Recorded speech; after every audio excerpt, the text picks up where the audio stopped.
Oh, the rock, 'tis a cleft and a strong, sure defense from the dark gathering tempest so threatening and dense. In the rock we are safe, we will suffer no fear, but in peace that is changeless we rest sweetly here. For the Lord is our rock, and is mighty and strong, and in him we are safe. He's our help and our song. In the rock we will rest till the storms all are past. He will guide through the gloom. He will guide through the gloom till the light dawns at last, dawns at last. Oh, the rock safely shields from the foes that surround, though the perils are many and tempters abound. In the rock we're secure from all harms we abide, since he shields us and keeps us, no ill can betide. For the Lord is our rock, and is mighty and strong, and in him we are safe. He's our help and our song. In the rock we will rest till the storms all are past. He will guide through the gloom. He will guide through the gloom till the light dawns at last, dawns at last. Oh, the rock, blessed rock, what a calm, blessed retreat. We will rest in the shade, all secure from the heat. In the rock we're contented, we're happy and free. Sinner, flee for thy life, oh, to this refuge flee. For the Lord is our rock, and is mighty and strong, and in him we are safe. He's our help and our song. In the rock we will rest till the storms all are past. He will guide through the gloom. He will guide through the gloom till the light dawns at last, dawns at last. Good morning, Rhonda. I see someone else is on there, but it won't show me who. It is a lovely, lovely morning again today, and we are picking up with our history of the kingdoms of Judah and Israel, picking up today in 2 Kings chapter 11, starting in verse 1, learning about Athaliah ruling in Judah, and this is again about 841 BC. When Athaliah, the mother of King Ahaziah of Judah, learned that her son was dead, she set out to destroy the rest of the royal family. But Ahaziah's sister, Jehosheba, the daughter of King Jehoram, took Ahaziah's infant son Joash and stole him away from among the rest of the king's children who were about to be killed. Jehosheba put Joash and his nurse in a bedroom to hide him from Athaliah, so the child was not murdered. Joash and his nurse remained hidden in the temple of the Lord for 6 years, while Athaliah ruled over the land. And again in 2 Chronicles 22, beginning in verse 10, when Athaliah, the mother of King Ahaziah of Judah, learned that her son was dead, she set out to destroy the rest of Judah's royal family. But Ahaziah's sister Jehosheba, the daughter of King Jehoram, took Ahaziah's infant son Joash and stole him away from among the rest of the king's children who were about to be killed. She put Joash and his nurse in a bedroom.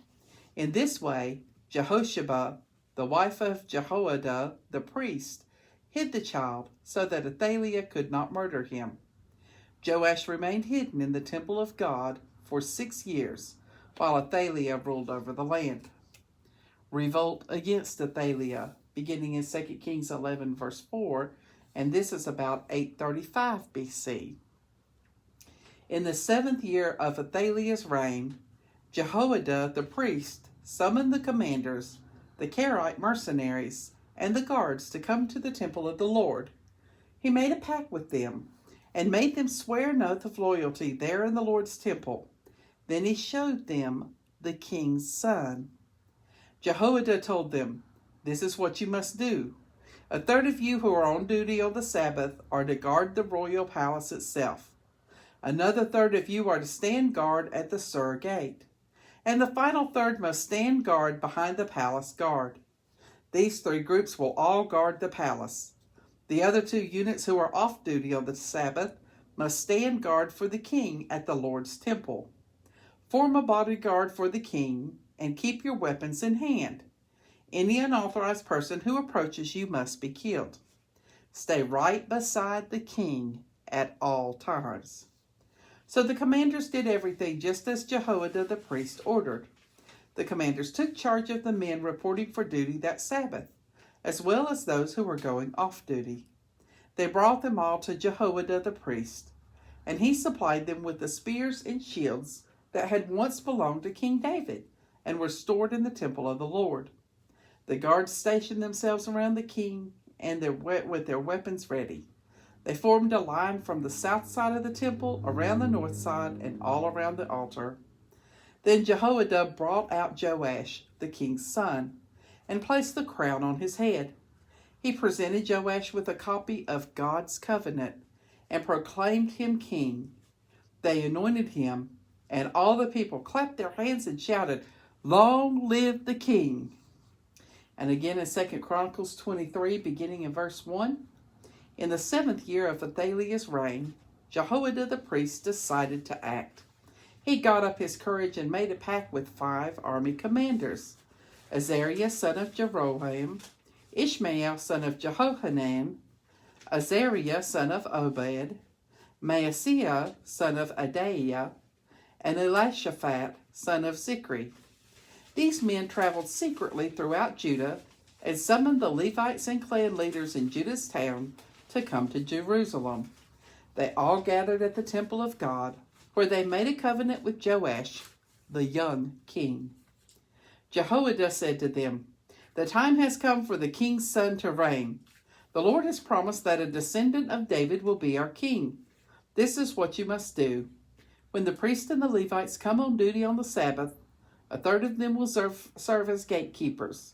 Another third will go over to the royal palace, and the final third will be at the foundation gate. Everyone else should stay in the courtyard of the Lord's temple. Remember, only the priests and Levites on duty may enter the temple of the Lord, for they are set apart as holy. The rest of the people must obey the Lord's instructions and stay outside. You Levites form a bodyguard for the king and keep your weapons in hand. Any unauthorized person who enters the temple must be killed. Stay right beside the king at all times." So the Levites and the people did everything just as Jehoiada the priest ordered. The commanders took charge of the men reporting for duty that Sabbath, as well as those who were going off duty. Jehoiada the priest did not let anyone go home after their shift ended. Then Jehoiada supplied the commanders with the spears and shields that had once belonged to King David and were stored in the temple of God. He stationed the guards around the king with their weapons ready. They formed a line from the south side of the temple around to the north side and all around the altar. Then Jehoiada and his sons brought out Joash, the king's son, and placed the crown on his head. They presented Joash with a copy of God's laws and proclaimed him king. Then they anointed him, and everyone shouted, "Long live the king!" The death of Athaliah, beginning in 2 Kings 11, verse 13, and this also was in about 835 BC. When Athaliah heard all the noise made by the guards and the people, she hurried to the Lord's temple to see what was happening. And she saw the newly crowned king standing in his place of authority by the pillar, as was the custom at times of coronation. The officers and trumpeters were surrounding him, and people from all over the land were rejoicing and blowing trumpets. When Athaliah saw all this, she tore her clothes in despair and shouted, "Treason! Treason!" Then Jehoiada the priest ordered the commanders who were in charge of the troops, "Take her out of the temple and kill anyone who tries to rescue her. Do not kill her here in the temple of the Lord." So they seized her and led her out to the gate where horses entered the palace grounds, and she was killed there. And again in 2 Chronicles 23:12. When Athaliah heard the noise of the people running and the shouts of praise to the king, she hurried to the Lord's temple to see what was happening. And she saw the newly crowned king standing in his place of authority by the pillar at the temple entrance. The officers and trumpeters were surrounding him, and people from all over the land were rejoicing and blowing trumpets. Singers with musical instruments were leading the people in a great celebration. When Athaliah saw all this, she tore her clothes in despair and shouted, "Treason! Treason!" Then Jehoiada the priest ordered the commanders who were in charge of the troops, "Take her out of the temple and kill anyone who tries to rescue her. Do not kill her here in the temple of the Lord." So they seized her and led her out to the gate where horses entered the palace grounds, and they killed her there. Jehoiada's religious reforms, beginning in 2 Kings 11, verse 17. Then Jehoiada made a covenant between the Lord and the king and the people, that they would be the Lord's people. He also made a covenant between the king and the people. And all the people of the land went over to the temple of Baal and tore it down. They demolished the altars and smashed the idols in pieces, and they killed Matan, the priest of Baal, in front of the altars. Jehoiada the priest stationed guards at the temple of the Lord. Then the commanders, the Karaite mercenaries, the guards, and all the people of the land escorted the king from the temple of the Lord.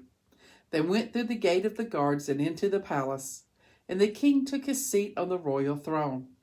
So all the people of the land rejoiced, and the city was peaceful because Athaliah had been killed at the king's palace.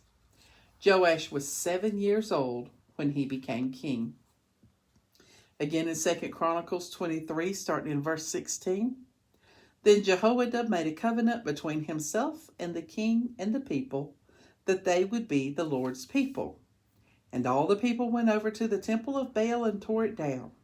They demolished the altars and smashed the idols, and they killed Matan, the priest of Baal, in front of the altars. Jehoiada now put the Levitical priest in charge of the temple of the Lord, following all the instructions given by David. He also commanded them to present burnt offerings to the Lord, as prescribed by the law of Moses, and to sing and rejoice as David had instructed. He stationed gatekeepers at the gates of the Lord's temple to keep those who were ceremonially unclean from entering. Then the commanders, nobles, rulers, and all the people escorted the king from the temple of the Lord. They went through the upper gate and into the palace, and they seated the king on the royal throne. So all the people of the land rejoiced, and the city was peaceful because Athaliah had been killed. Joash rules in Judah, beginning in 2 Kings 12, verse 1. Again, this is 835 BC. Joash began to rule over Judah in the 7th year of King Jehu's reign in Israel. He reigned in Jerusalem 40 years. His mother was Zibiah from Beersheba. All his life Joash did what was pleasing in the Lord's sight, because Jehoiada the priest instructed him. Yet even so, he did not destroy the pagan shrines, and the people still offered sacrifice and burned incense there. One day King Joash said to the priest, "Collect all the money brought as a sacred offering to the Lord's temple, whether it is a regular assessment, a payment of vows, or a voluntary gift. Let the priests take some of that money to pay for whatever repairs are needed at the temple." But by the 23rd year of Joash's reign, the priests still had not repaired the temple. So King Joash called for Jehoiada and the other priests and asked them, "Why haven't you repaired the temple? Don't use any more gifts for your own needs. From now it must all be spent on getting the temple into good condition." So the priests agreed not to collect any more money from the people. And they also agreed not to undertake the repairs of the temple themselves. Then Jehoiada the priest bored a hole in the lid of a large chest and set it on the right-hand side of the altar at the entrance of the temple of the Lord. The priests guarding the entrance put all the people's contributions into the chest. Whenever the chest became full, the court secretary and the high priest counted the money that had been brought to the Lord's temple and put it into bags. Then they gave the money to the construction supervisors, who used it to pay people working on the Lord's temple: the carpenters, the builders, the masons, and the stonecutters. They also used the money to buy timber and cut stone for repairing the Lord's temple, and they paid any other expenses related to the temple's restoration. The money brought to the temple was not used for making silver cups, lamp snuffers, basins, trumpets, or other articles of gold or silver for the temple of the Lord. It was paid out to the workmen who used it for the temple repairs. No accounting was required from the construction supervisors because they were honest and faithful workers. However, the money that was contributed for guilt offerings and sin offerings was not brought into the Lord's temple. It was given to the priests for their own use. Again in 2 Chronicles 24, beginning in verse 1. Joash was 7 years old when he became king, and he reigned in Jerusalem 40 years. His mother was Zibiah from Beersheba. Joash did what was pleasing in the Lord's sight throughout the lifetime of Jehoiada the priest. Jehoiada chose 2 wives for Joash, and he had sons and daughters. Sometime later, Joash decided to repair and restore the temple of the Lord. He summoned the priests and Levites and gave them these instructions: "Go at once to all the towns of Judah and collect the required annual offerings so that we can repair the temple of your God. Do not delay."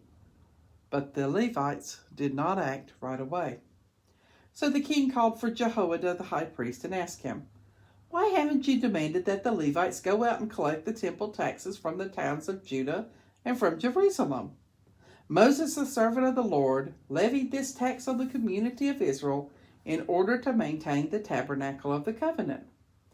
Over the years, the followers of wicked Athaliah had broken into the temple of God, and they had used all the dedicated things from the temple of the Lord to worship the images of Baal. So now Joash gave instructions for a chest to be made and set outside the gate leading to the temple of the Lord. Then a proclamation was sent throughout Judah and Jerusalem, telling the people to bring to the Lord the tax that Moses, the servant of God, had required of the Israelites in the wilderness. This pleased all the leaders and the people, and they gladly brought their money and filled the chest with it. Whenever the chest became full, the Levites carried it to the king's officials. Then the court secretary and an officer of the high priest counted the money and took the chest back to the temple again. This went on day after day, and a large amount of money was collected. The king and Jehoiada gave the money to the construction supervisors, who hired masons and carpenters to restore the temple of the Lord. They also hired metal workers, who made articles of iron and bronze for the Lord's temple. So the men in charge of the renovation worked hard, and they made steady progress. They restored the temple of God according to its original design and strengthened it. When all the repairs were finished, they brought the remaining money to the king and Jehoiada. It was used to make utensils for the temple of the Lord, utensils for worship and for burnt offerings, including ladles and other vessels made of gold and silver. And the burnt offerings were sacrificed continually in the temple of the Lord during the lifetime of Jehoiada the priest. Jehoiada lived a very old age, finally dying at 130. He was buried among the kings in the city of David, because he had done so much good in Israel for God and his temple. Jehoiada's reforms reversed, beginning in 2 Chronicles 24:17. But after Jehoiada's death, the leaders of Judah came back and bowed before King Joash and persuaded the king to listen to their advice. They decided to abandon the temple of the Lord, the God of their ancestors, and they worshipped Asherah poles and idols instead. Then the anger of God burned against Judah and Jerusalem because of their sin. The Lord sent prophets to bring them back to him, but the people would not listen. Then the Spirit of God came upon Zechariah, son of Jehoiada the priest. He stood before the people and said, "This is what God said. Why do you disobey the Lord's commands so that you cannot prosper? You have abandoned the Lord, and now he has abandoned you."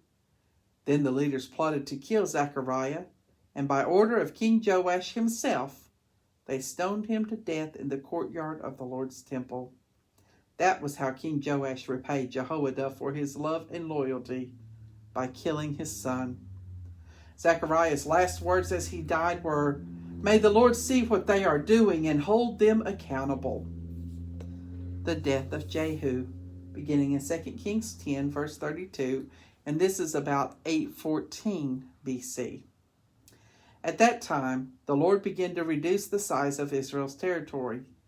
King Hazael conquered several sections of the country east of the Jordan River, including all of Gilead, Gad, Reuben, and Manasseh. He conquered the area from the town of Aroer by the Arnon Gorge to as far north as Gilead and Bashan. The rest of the events in Jehu's reign and all his deeds and achievements are recorded in the book of the history of the kings of Israel. When Jehu died, he was buried with his ancestors in Samaria. Then his son, Jehoahaz, became the next king. In all, Jehu reigned over Israel from Samaria for 28 years. The word of God for the people of God. Thanks be to God. Our closing hymn this morning is The Family of God. I hope this song is familiar to you, and you take a deep breath and sing along with me. Get that ribbon out of the way. It's like such a lovely day out there today, doesn't it? I'm so glad I'm a part of the family of God.